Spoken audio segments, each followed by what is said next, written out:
હાય friend, આપણને ઘણીવાર શું છે કે કબજિયાતના લીધે વ્યવસ્થિત પેટ સાફ થતું નથી. એના લીધે શું છે કે આખો દિવસ આપણને બળતરા થાય છે અને રહેવાતું નથી. અને એમાં ને એમાં માઇન્ડ રહેવાના કારણે આખો દિવસ આપણે ફ્રેશ રહી શકતા નથી.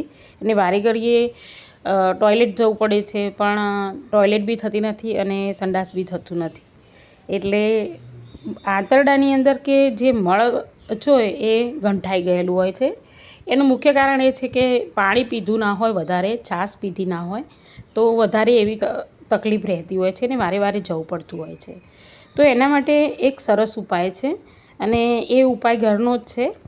તો એના માટે આપણે મોળી છાશ બનાવવાની છે. આ રીતે હવે મોળું દહીં લેવાનું છે ને મોળી છાશ બનાવવાની છે. મોળી છાશની અંદર વાટેલું જીરું અને વાટેલો અજમો, આ બંનેનો ટેસ્ટ તમને સારો ના લાગતો હોય તો વરિયાળીનો ઉપયોગ પણ કરી શકો છો. પણ જીરું અને અજમો એ એનો અક્ષર ઇલાજ છે. અને મોળી છાશની અંદર આ બે પાવડર બનાવીને મૂકી જ દેવાનો અને જમ્યા પછી રોજ 2 ગ્લાસ પી લેવાની.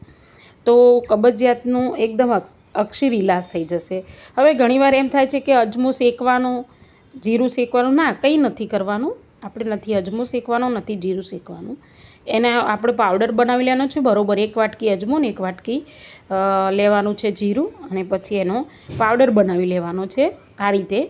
હવે એ પાવડર બની જાય એના પછી આપણે એને રોજ એ રીતે છાશ પીવાની છે. તો એકદમ રિલેક્સ ફીલ થશે.